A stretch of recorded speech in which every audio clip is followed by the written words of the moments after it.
Good afternoon, everybody. Happy Tuesday.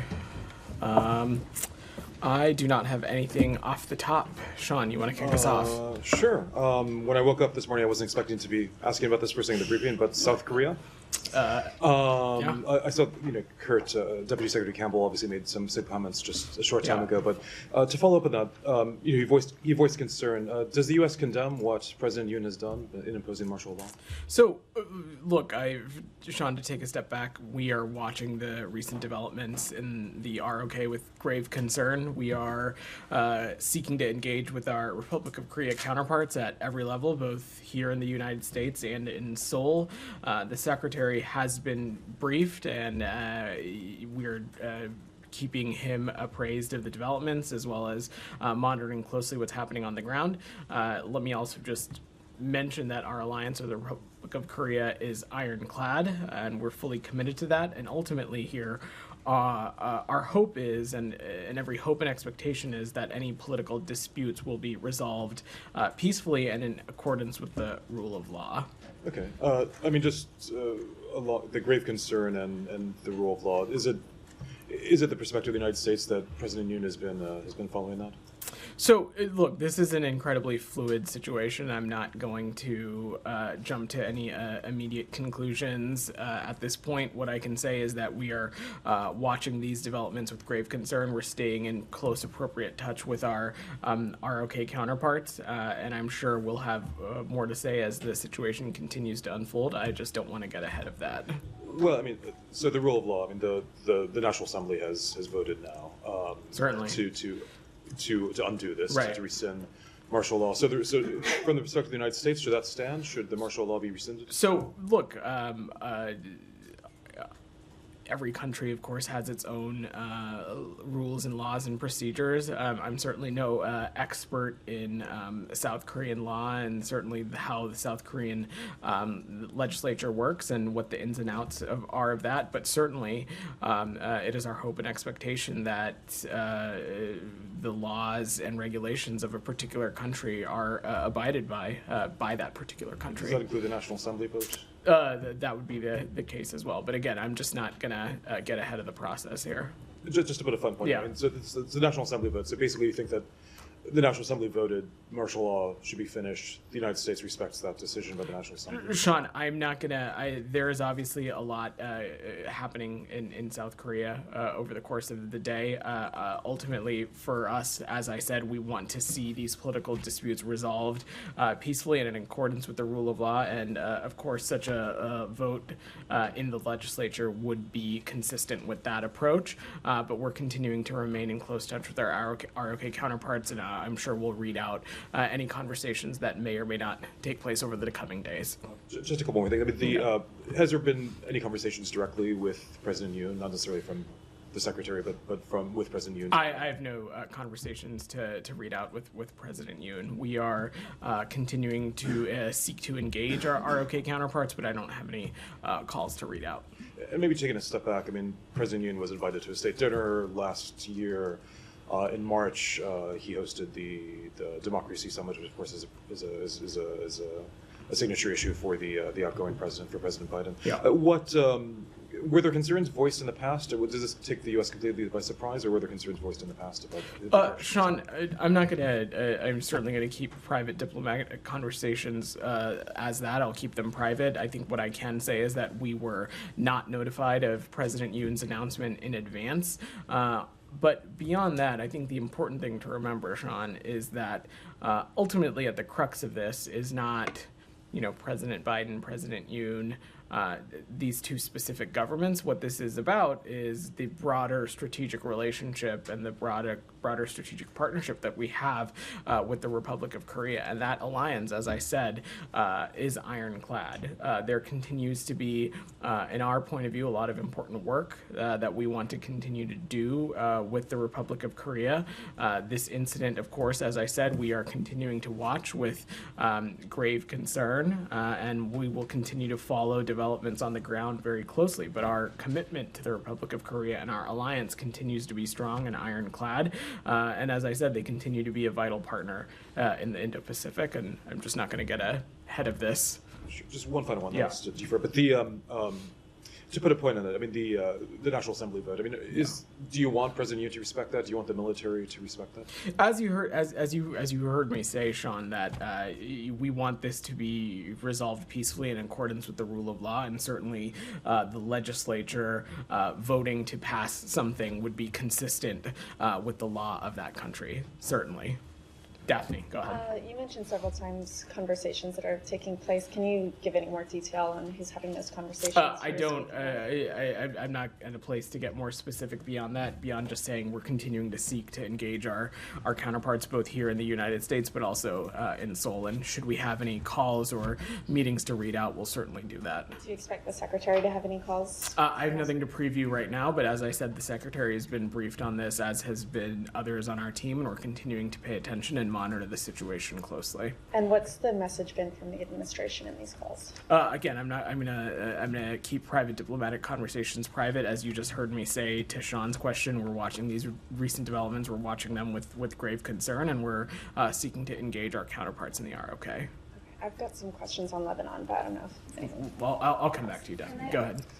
Just wondering, the U.S. ambassador to South Korea put out a statement on X encouraging American citizens in South Korea to monitor local news sources. And that's been, as far as I can tell, the only kind of security alert that's gone out to U.S. citizens. And that came several hours after martial law was declared in the country. Was there a reason for that delay? Is more guidance coming? Well, this is, Shannon, as you know, an incredibly fluid situation. And let me just say broadly that we have no higher priority than the safety and security of our citizens, especially those that are overseas. I don't have any updates on the travel advisory or anything like that to offer from up here. The travel advisory warning for the ROK continues to be a level 1, which is exercise normal caution. But that being said, the ambassador is absolutely right, and that we would encourage American citizens to enroll in Smart Traveler. That is the best way to stay in touch with the embassy and to stay in touch with the department as the situation develops, and that's the best way to stay up to date on additional information. We also have a 24/7 hotline for U.S. citizens to use in emergencies, in which they can get in touch with our embassy in Seoul. We plan to issue regular updates on the situation via the embassy website, and as the ambassador said, we encourage citizens to monitor not just these channels that I mentioned, but updates from local law enforcement and otherwise, and we'll, of course, update our citizens appropriately. And taking out the events, would you typically expect to be notified that an ally as close to South Korea was going to declare martial law ahead of time? So I'm just not going to speculate on what should or may not happen in these kinds of situations. What I can just say is that as it relates to this incident, we were not notified of President Yoon's announcement in advance. Is to draw a parallel to Kenya, another government where the leader was honored with a state visit by the Biden administration, and then later saw some allegations of Democratic backsliding over the summer. In the State Department's engagements with Kenyan leaders at the time, the State Department said it was encouraging them to honor all constitutional rights, including the right to peaceful assembly. In your conversations with South Korean counterparts, are you reminding them of the right for its citizens to peacefully assemble or other similar human rights? Certainly that would be a message that we carry with any government in which we have a bilateral relationship. Of course, that would be also true in our engagements with a partner like the Republic of Korea. And as I said to Sean, I'm not going to read out private diplomatic conversations, but we are reiterating again that it is our hope and our expectation that any political dispute be resolved peacefully and in accordance with the rule of law. Sorry, Nikki. My bad. Go ahead. Yeah, thank you.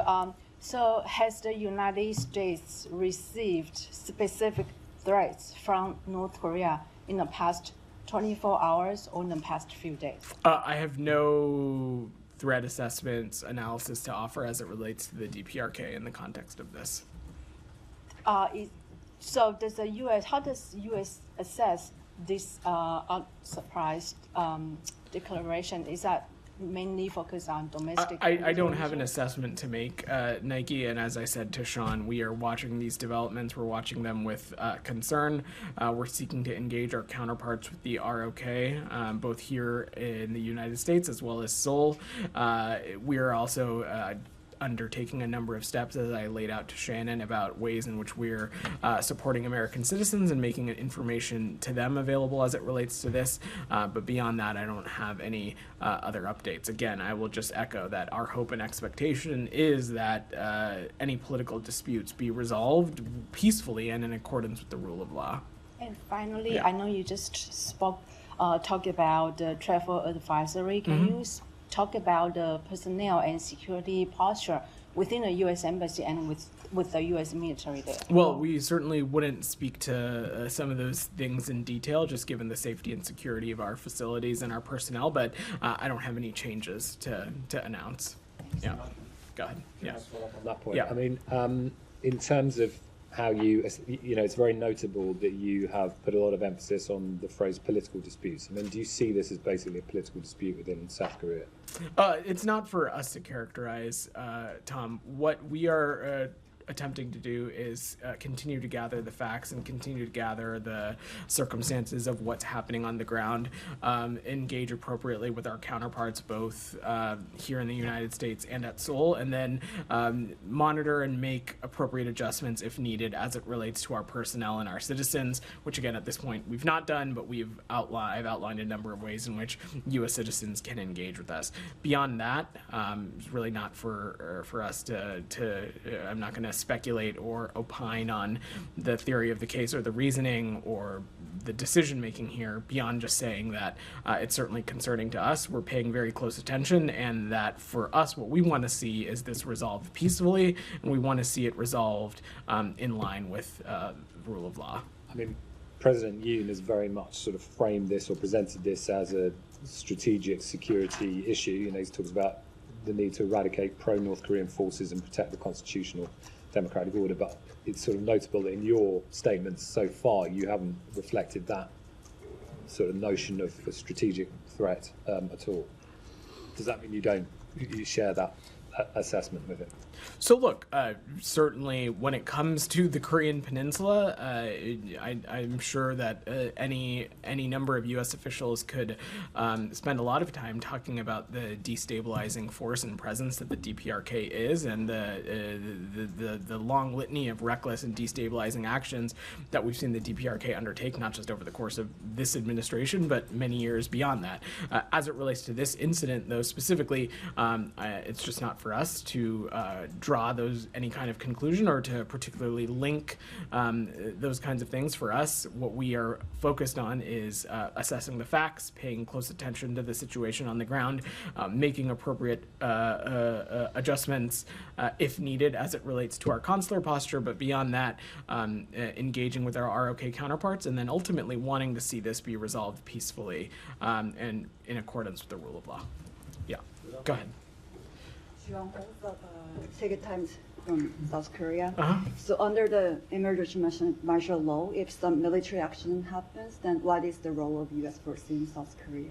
So, look, as it relates to defense posture and the posture of our personnel, I know my colleague Major General Ryder is going to be briefing later today. I believe I will leave it to them to speak specifically about DoD personnel and our service members in uniform. As it relates to our diplomatic facilities, as I said to Shannon, there's been no change in our posture. We have outlined a number of ways in which American citizens can stay in touch with us, and we'll offer updates through those channels should we need to. But broadly, I will reiterate again that our alliance to the ROK is ironclad, and we continue to be committed to that partnership.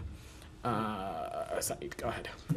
On this, okay, let me just make sure there's nothing else on the region. Go ahead, Jalil. I have a strong suspicion this is not on the ROK, but I'll humor you. Similar I kind have of situations. Is this on the ROK or not, Jalil? Yes, it's regarding the martial law in ROK. Okay, go ahead. Yes. Go ahead. So in their martial law, they have declared one of the reasons for declaring this is because of the internal conflicts and their parliament members' relationship with the anti-state, which they refer to as North Korea, right? So Pakistan also has the same Oh my situation. God, and- Jalil, this No? is not on the ROK. I will come back to you to ask your off-topic question. Okay. Go ahead, Jackson. Thanks, Vedant. So does South Korea's deflation affect U.S. assistance to the country? Sorry, can you repeat that? Does what's happening in South Korea, does it affect U.S. assistance to the country? So, as I said a number of times at this point, our alliance with the ROK is ironclad. Our partnership to the ROK, we remain committed to that. The emphasis that this administration particularly has put in strengthening our partnerships and alliances in the Indo-Pacific, that has not or does not change either. This continues to be a priority for us. On this specific situation, as I said, we are monitoring the situation. We continue to have grave concerns over some of these developments, but ultimately, it's our hope and expectation that this is resolved peacefully in accordance with the rule of law. And will the martial law matter affect the fact that the ROK falls under our nuclear umbrella? I'm just not going to speculate on what the causation there could be. Anything else on the read? Go ahead. Yeah. This is one of the hypothetical situations, but if this martial law situation continues and is not does not ends like quickly, then do you think that this will affect coordination between the two allies on North Korea and other issues? So that is certainly a hypothetical question. So let me just, I don't want to engage in hypotheticals. So let me just say this, that again, our commitment to the ROK is ironclad, our alliance to them and the partnership that we have with them and the emphasis that we over these past years have placed on strengthening our ties in the Indo-Pacific, including with partners like the ROK. As I said, there continue to be a number of key priorities between us in our bilateral relationship. Certainly at the crux of that is the complete denuclearization of the Korean Peninsula. That has not changed, and we continue to have partnership with them on a number of other key areas. I do not expect, I don't have anything to preview on how that may or may not change. What we're focused on right now is continuing to gather the facts, monitor the situations on the ground, and expect that this to be fully resolved peacefully and consistent with the rule of law. Go ahead. Thanks. Let me I'll come back to you, Sean. Yeah, go ahead. Just follow up on your Nike's question. You said that you had no threat assessment, so you don't see any changes of North Korean forces' posture in the last few hours. I wouldn't speak to that kind of assessment from up here. Sean, go ahead. Just briefly, a follow up on the previous question. Yeah. The South Korea, obviously, in recent weeks, has been speaking a lot with Ukraine about arms. Yeah. In light of the situation of the North Korean troops. I mean, obviously, it's just been a few hours, but is it the U.S. assumption that that type of dialogue can continue between Ukraine and South Korea, or is this going to be? I mean, Sean, I think you kind of answered your own question. This being just a couple of hours old, I'm not going to draw any conclusions as it relates to broader foreign policy implications on this incident. Yeah. Leah, go ahead in the back. Yeah. Has the U.S. been in contact with Japan or any other allies about this situation? So we're continuing to, I don't have any specific calls to read out, but of course part of this is maintaining close communication with other regional partners as well. I don't have any specifics call to read out, but that's of course a priority for us as well. In the back, in the red. Yeah, go ahead.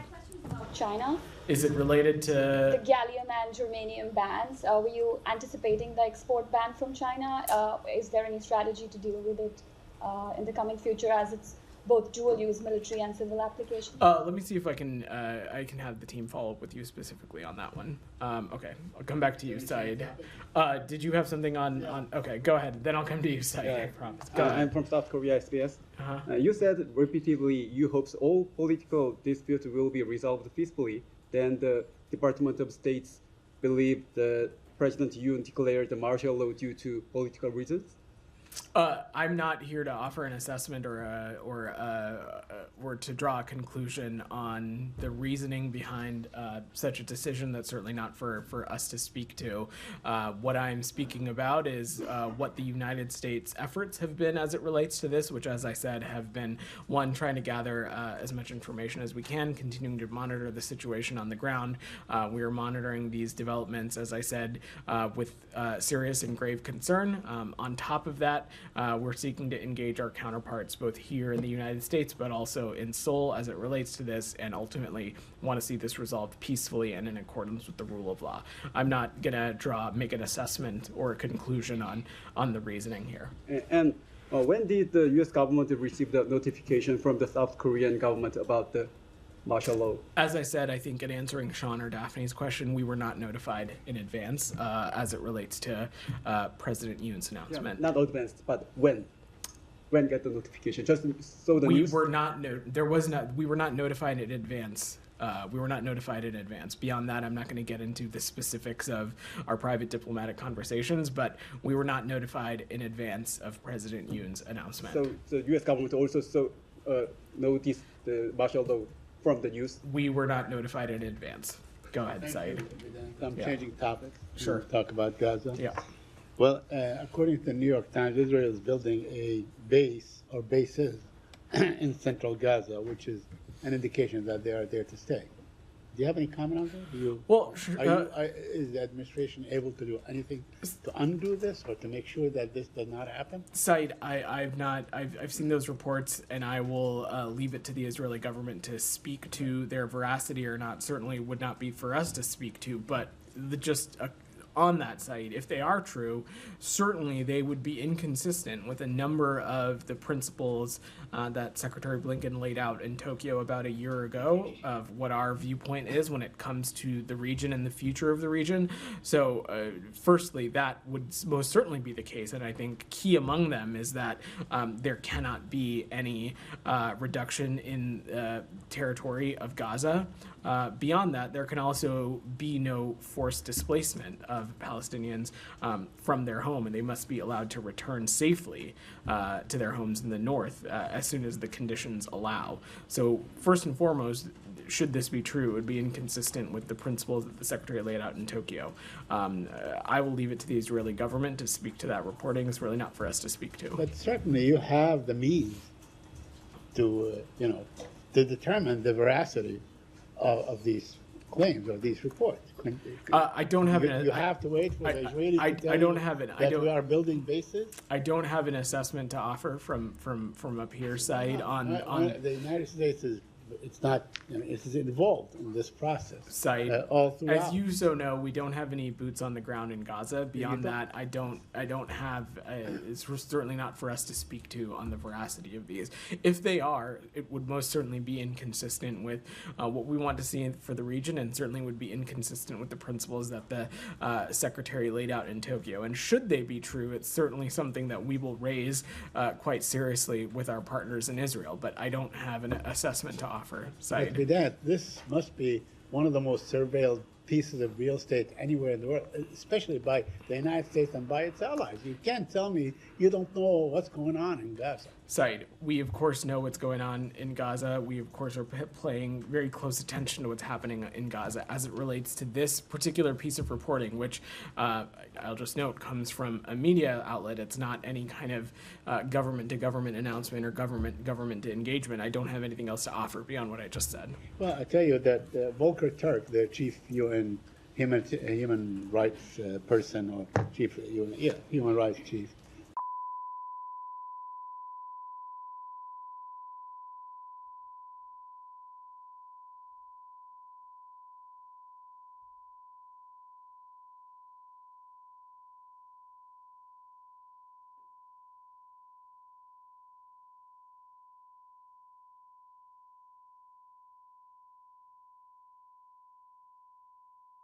as a signatory to the Geneva Convention, he's calling on everybody, as a matter of fact, to do something that you are obligated under the Geneva Convention to actually do something. Why are you not doing anything? We are deeply concerned about the humanitarian toll in Gaza and the high number of civilian casualties, and we are continuing to press Israel to maximize and streamline the existing crossings and open more crossings to help further address the humanitarian crisis in Gaza.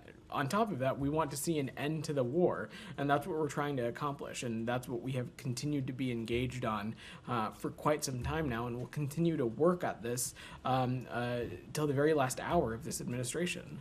But being concerned and doing something are two separate things. I Said, mean, I'm sure there's a great deal of concern and there's a great deal of anger and frustration in this building, but we don't see any action. Respectfully, Said, I would take issue with that because over the course of the totality of this conflict, when we have seen things that are inconsistent with what we want to see for the region, when we have seen things that are inconsistent for what we want to see for Gaza, when we've seen things that are inconsistent with what we want to see for the Palestinian people, we've said so. Sometimes we've said so publicly. Every time we've said so privately, and we have raised this directly with our partners in Israel. And I needn't point further than some of the specific areas in which we have asked for remediation when it comes to humanitarian aid. I would point back to the first days of the administration in which it was the work of this secretary that really helped unlock the initial influx of humanitarian aid. And in the ensuing months since then, it is the work of this department and others across the interagency that has continued to push for the use of additional border crossings, the use of additional tactics to further enhance humanitarian aid. We have taken appropriate action. We'll continue to take action, as I said, till the very last hour of this administration when we see things that are inconsistent with what we want to see.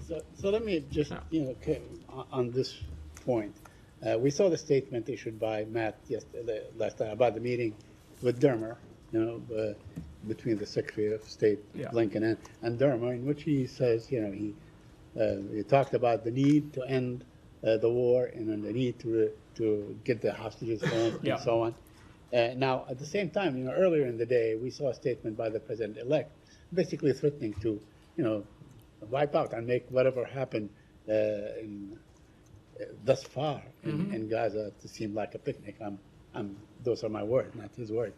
But, does that give you more incentive to do more things, and does it give it a sense of urgency to you that you got to do something and do it quick before the 20th of January?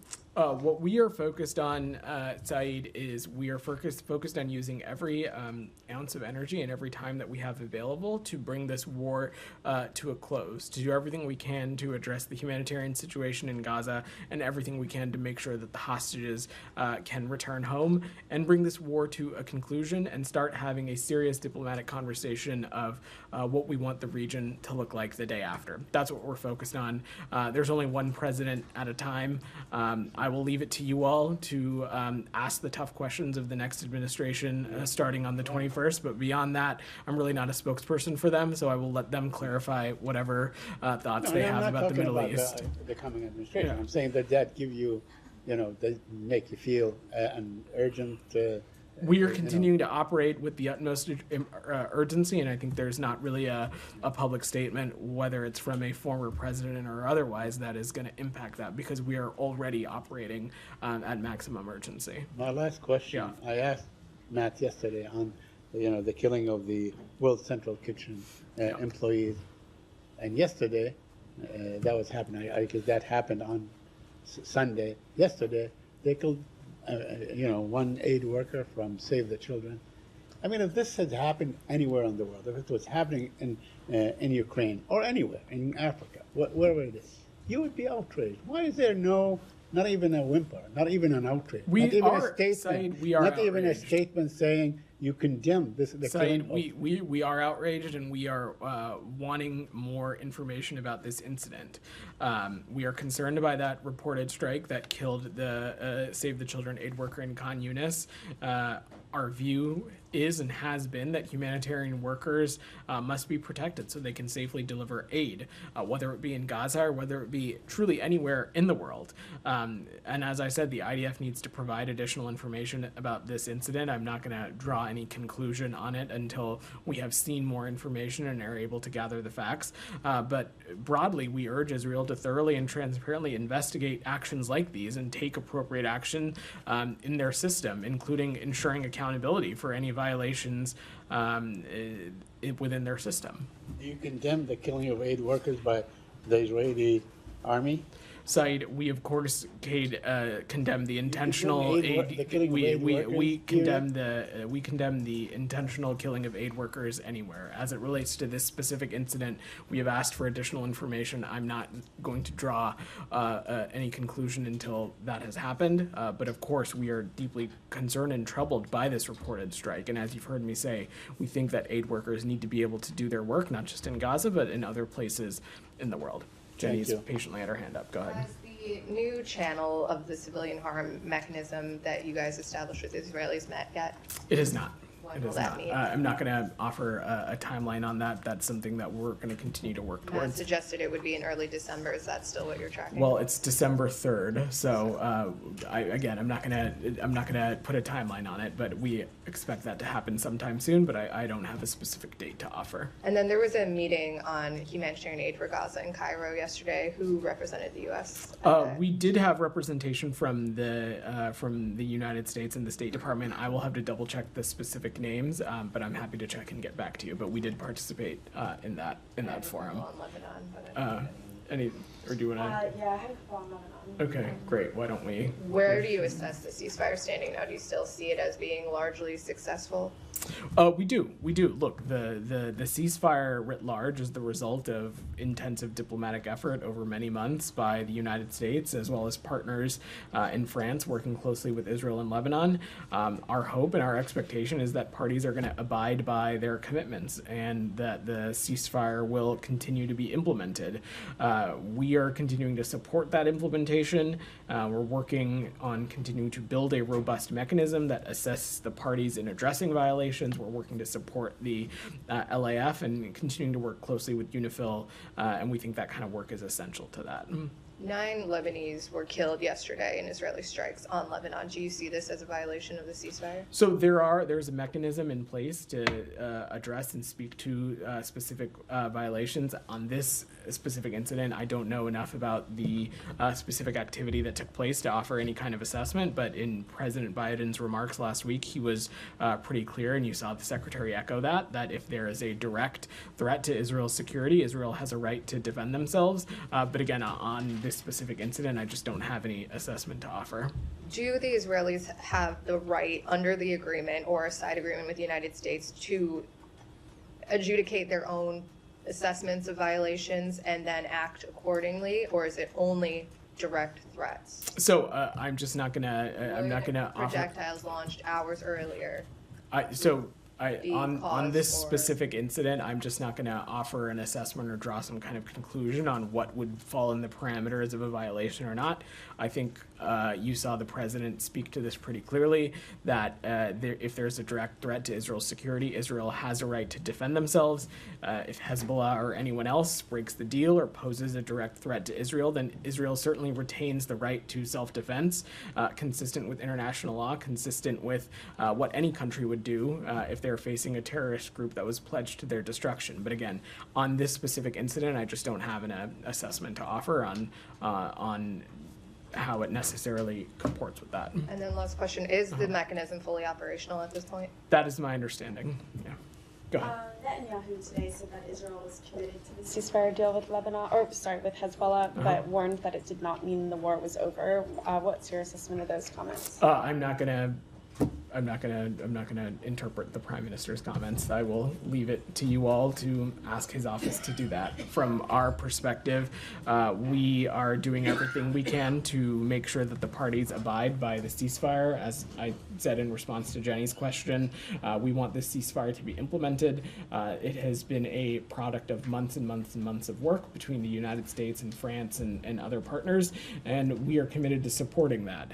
Of course, as part of that caveat, as I said to Jenny, that if Israel's security is threatened, it has the right to defend itself. Hezbollah, at the end of the day, continues to be a terrorist organization, and we want to make sure that they can no longer act upon a springboard of terrorism onto the Israeli people. But I will leave it to the Prime Minister's office to offer any context to his comments. And he said that Hezbollah had seriously violated the accord on Monday and that Israel had subsequently attacked more than 20 targets across Lebanon in retaliation. Is it Washington's assessment that Hezbollah had seriously violated the accord, as So Netanyahu said? there is a mechanism in place to address possible violations. As I said to Jenny, I don't have an assessment to offer on specific incidents.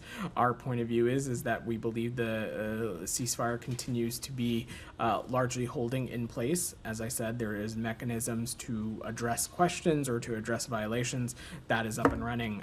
But beyond that, what we are focused on is working with partners to make sure that this ceasefire is continuing to hold and can continue to be implemented. Did Israel coordinate with the U.S. at all ahead of this retaliation, or let you know that it was going to? I don't have any assessment to offer on military action. As part of the accord, would Israel have to notify you that it was going to retaliate? Again, on the specific military pieces, I will let colleagues at the Pentagon speak to the ins and outs of that. Michel, go ahead. Thank you. Did you pressure Israel yesterday not to strike Beirut, as the Israelis have said? Michelle, I'm not going to speak to private diplomatic conversations. Our perspective continues to be that all parties need to do everything possible to abide by the ceasefire. We'll continue to receive and assess reports of alleged violations of the ceasefire through the monitoring and implementation mechanism, and we are committed to helping the parties implement the ceasefire, as I said, through this robust monitoring mechanism that we hope will address such violations. Is the U.S. Preparing to provide military aid to the Lebanese armed forces to implement the agreement? I don't have any specific announcements to preview, Michelle, beyond just saying that the United States, of course, has been one of the largest supporters of the LAF over many, many years, but I don't have any specific announcement to preview or share. On Syria, if you don't mind, yesterday Matt said that the U.S. Didn't support the opposition in their military movement. Today, the SDF, who are supported by the U.S., is expanding its influence in Deir ez-Zor province and expanding their territories too. Is the U.S. providing any support to them? Michelle, what the events of the past 48 to 72 hours underscore is that this conflict can only end once and for all through what we view as a political settlement that's consistent with UN Security Council Resolution 2254. We think it's time to reinvigorate that political process, and we think that the only path forward is a UN-facilitated one. And certainly, our view is that certainly no country should be taking advantage of this particular incident, and really we are engaging with partners and allies with a consistent message, is that any who sort of have power or who have influence over some of these actors is do everything that we can to continue to stress de-escalation. But the SDF, who are supported by the U.S., are expanding their territories, and they are part of the military action in northeastern Syria today. So again, our viewpoint continues to be that the only solution here is one that is Syrian-led, Syrian-inclusive, and reflective of the will of the Syrian people, and that would be one that is in line with UN Security Council Resolution 2254. And finally, on Iraq, do you have any updates on the waiver on Iraq to import energy from Iran? Sure. On November 7th, the department did renew Iraq's electricity waiver for the 23rd time since 2018. It was done so for an additional 120 days. We remain committed to reducing Iran's malign influence in the region. Our viewpoint is that a stable, sovereign, and secure Iraq is critical to these efforts. Since 2018, as you know, this started in the previous administration, the State Department has permitted Iraq to purchase Iranian electricity while Iraq continues to develop its own domestic generation capacity. Yeah. Thank you. Go ahead. Yeah. Have you seen any progress from the Iraqi government to step up towards energy independence from Iran? Because there are reports that even Iran get $1 billion a year from Iraq since Prime Minister Soudani took office in 2022. I think I've spoken a little bit about this before, DR, and I don't have any updated assessment to offer beyond we have seen some progress and steps in the right direction by the Iraqi government as it relates to their own sovereign domestic energy production. That continues to be the case. I don't have a different assessment to offer today. Two more questions on Syria. Go ahead. Yeah. Today, the Iraqi Prime Minister Office issued a statement, and they said that Iraq is not stand and monitoring the situation in Syria, but they will exert all efforts to preserve the security in Syria and in Iraq. How do you see this statement from Iraqi Prime Minister? So I'm not going to draw any particular conclusions from that statement, DR. What we are telling partners in the region, what we continue to echo is that from our viewpoint, from the United States viewpoint, the only solution is a UN-led one that is consistent with UN Security Council Resolution 2254. I expect that there is actually going to be a UN Security Council resolution on this later today, and we want every country doing everything they can in their power to de-escalate. We don't want to see tensions escalate at such a fraught time. And lastly, on humanitarian situation in Syria. Yeah. So far, there are about 200,000 Kurds, Christians, and other people, minority, have displaced. And a part of them, they went to the SDF areas, and which you are your partner. And I've learned that the SDF and Syrian Autonomous Administration have reached out to you, and they are seeking help to addressing the humanitarian situation in Syria. Are you offering any support in this regard? So look, offering appropriate humanitarian assistance is of course vital, and we think that is critically important. We have for many years now been a important and a robust provider of humanitarian aid to those impacted regions. I don't have any specific announcement to offer as it relates to today, but we are just continuing to monitor the situation, and we'll take appropriate steps if we need to. Willie, go ahead. Thanks, Vedant. Yeah. Earlier you mentioned that under the ceasefire, Israel retains a right to defend itself. Yeah. I mean, does that same right transfer to the Lebanese state? I say this because Israel's new defense minister today said that if it fails to deter Hezbollah from attacking it, the Lebanese government will not be immune from attacks in the future. So I think you're asking me to again speak to a hypothetical, which I'm just not going to engage on. Is there something in the ceasefire that says, if attacked, the Lebanese state has the right to defend itself? So, at the crux of this, at the crux of this long conversation that we've been having as it relates to northern Israel and southern Lebanon has been UN Security Council Resolution 1701. And at the center of that is this notion that Hezbollah will withdraw to north of the Litani River, and that likewise Israel will return to south of the Blue Line back to Israel. Again, but I think to just pressure test your question a little bit, I don't think that there is a desire from Israel to invade or attack the Lebanese people. What we were talking about is specific acts or incidents of self-defense. Again, I'm not going to... Still killed 12 Lebanese Certainly I'm not trying to minimize the impact on Lebanese civilians, but I just don't have an assessment to offer on some of these specific incidents beyond just saying that as it relates to the ceasefire, there is a mechanism in place to address violations, and ultimately at the crux of this, Israel, if it is threatened or if its security is violated by Hezbollah, by a terrorist group, they certainly have the right to their self-defense. But it's a chicken and the egg. Does Lebanon then not retain that same right? If they are... Okay. Let's say Israel is the aggressor. Again, we are going down a slippery slope of hypotheticals.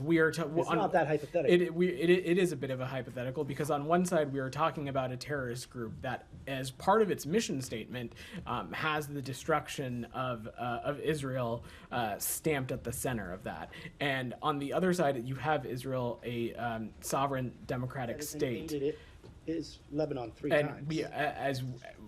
Part of what we are talking about and part of this ceasefire is for Israel, at the crux of 1701, is to withdraw to south of the Blue Line. I think these situations are not totally comparable, but I really appreciate you trying. Go ahead. Thank you, Mel. Yeah. Very quickly on Secretary's engagement on Ukraine, and then I have South Caucasus to cover. Sure. You guys signed a MOU today with Ukrainian Foreign Minister, which will provide 825 million in energy assistance for Ukraine. Can you be clear in what form it's going to be delivered and where is it coming from? Is it part of the FAA or USAID budget? I'm asking because Ukrainian side is asking for providing more additional air defense systems to secure the energy sites rather than just assistance for dealing with the results of Russian attacks. So, in terms of the budgetary line item, Alex, I don't have a specific steer for you, but of course, what I would say is that this is another long step of ours in doing what we can to make sure that Ukraine can continue to stand on its own 2 feet. Ultimately, the end goal here, Alex, and you've heard the Secretary talk a lot about this, is making sure that Ukraine can stand on its own militarily, economically, and it can continue to grow and be part of these Euro-Atlantic institutions. But I'm happy to check specifically if we have some specifics on the budgetary information on Thank you so much. that. In terms of delivering Yeah. that, is there any sense on your end that there's time ticking here? Sorry, can you repeat that? The time ticking here, you have less time to deliver 825 million energy assistance. We continue to work around the clock to do everything we can to find ways in which we can continue to support Ukraine. As you probably saw, Alex, that as part of the surge in the security assistance that the president announced in late September, the U.S. is providing another significant package of urgently needed weapons and equipment to our Ukrainian partners as they continue to defend against Russia. This additional assistance is being provided under Presidential Drawdown Authority, and it's valued at approximately $725 million. It includes a whole litany of systems and capabilities that we think will continue to help Ukraine defend itself. Thank you. Moving to the South Caucasus, Azerbaijan arrested a leading human rights defender, I should say one of the last remaining defenders, Rifat Safarov, today. And they report that he was supposed to be Secretary's Human Rights Defenders Awardee next week. So do you have any reaction to this arrest? We're deeply concerned by reports that human rights defender Rifat Safarov has been detained in Azerbaijan. We're closely monitoring this case. It's imperative that human rights defenders everywhere are able to conduct their work without hindrance and free and fear from retribution. And we continue to urge Azerbaijan to release all of those unjustly detained and to cease its crackdown on civil society, including human rights defenders and journalists. Any sense on your end that without a failure to secure political prisoners released during the COP, before that and after that, has emboldened the regime? So I'm just not going to speculate on the decision-making here or what may or may not have caused this, Alex. What I will just echo is that we're urging Azerbaijan to release all those unjustly detained and cease its crackdown on civil society, including human rights defenders and journalists. Thank you. And finally, Georgia, I want to get your reaction to the brutal attacks on the protesters during the past 24 hours. Even before that, how do they handling this? Well, Alex, we condemn the excessive use of force by police against Georgian protesters seeking to exercise their rights to freedom of peaceful assembly and expression, including their ability to peacefully protest. The U.S. is deeply concerned by reports of the detention and assault of journalists, and recognizing that a free press, we believe, is a cornerstone of a democratic system. We're continuing to call on all sides to ensure protests remain peaceful, and we are urging the Georgian government to strictly respect the rule of law, human rights, and fundamental freedoms. Can you say all sides without? I'm gonna work the room a little bit, Alex. You've gotten three. Go ahead.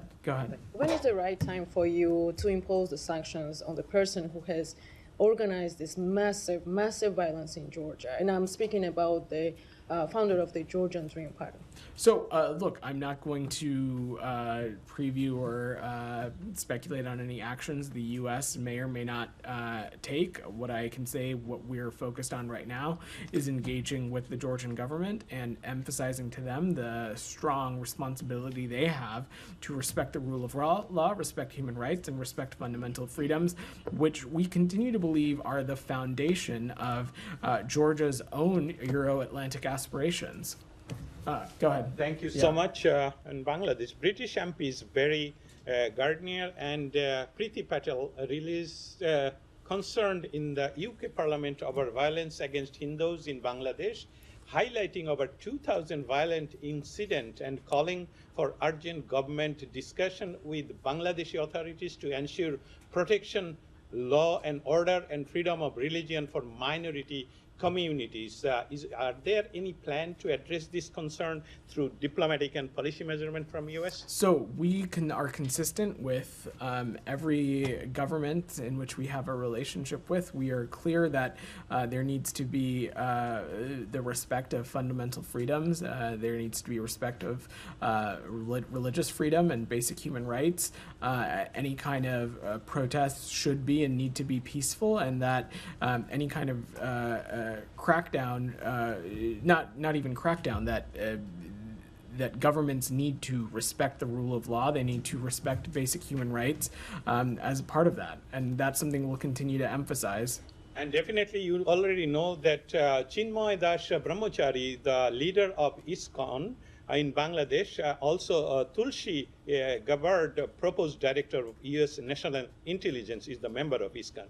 The Chinmoy Das is illegally arrested, put it in the jail, and no lawyer in Bangladesh willing to stand for Chinmoy Krishna Das because his lawyer was beaten and sent to the hospital. Will you take any action on that? So I don't have the details surrounding that case, but again, we continue to stress and emphasize that even those who are in detention need to be afforded appropriate representation and need to be treated with basic fundamental freedoms and human rights. And finally, in the given back. Go ahead.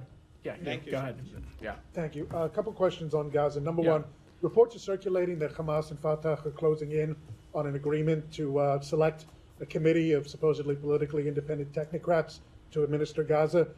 Number one, has the U.S. been coordinating with Ramallah on that process? Does it take a position on this process, and was it discussed between Secretary Blinken and Minister Dermer yesterday? So I don't have any further readouts or perspectives to offer from the Secretary's engagement beyond that.